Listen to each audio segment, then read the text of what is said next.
The minute I heard I would have an opportunity to pay someone back, there was no doubt it would be my father. It was like a no-brainer. Being a father, knowing like you raise children, like you're responsible for them, like you help shape them, you help decide how they're gonna, like, you know, act when they go to school, how they're gonna act in social situations, like what music they're gonna listen to. I think you owe everything to your parents. I was always my dad's pal. He never called me Travis, never called me son. It was like pal. Same with my son with me. It's like his name's Bubbies. So we have cool nicknames and stuff. And I don't remember a lot of my childhood, like the years that my son is. Like my son just turned 3. So I think for the most part, I think those things are programmed in you. I probably do raise my children, you know, somewhat like my dad did without even knowing about it, just because I'm part him.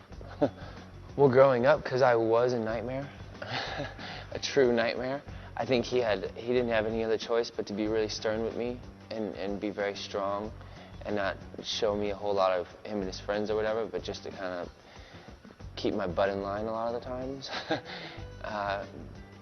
But yeah, for the most part, he was supportive, but at the same time, he reminded me, like, don't think you can just play in the garage your whole life and you're gonna be a successful musician. Like, he taught me, like, you gotta learn jazz, country, a million things. So he was good in that aspect, but I hated those things as a child. I never thought I'd embrace them.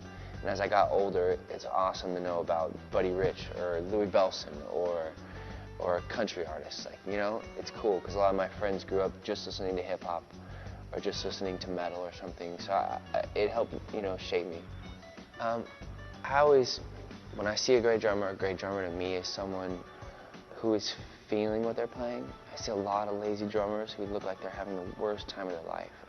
Like they're bummed they're behind the drum kit. And I never got that. Like I always loved being behind the drum kit. And I think I always migrated towards drummers who melted into their kit and had a way of expressing themselves through drums, you know?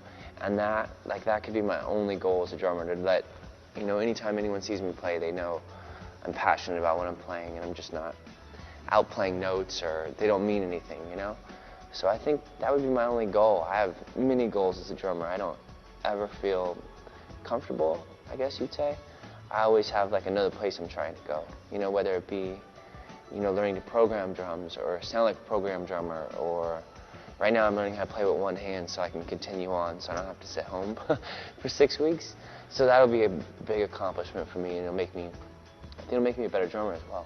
Everything I do is like a direct effect on the other thing I do, you know, like my drumming and where I get to go on tour and play for people, and I end up going skateboarding through those cities. That all inspires like my clothing line, which all inspires like writing songs or anything. So I couldn't imagine not playing music.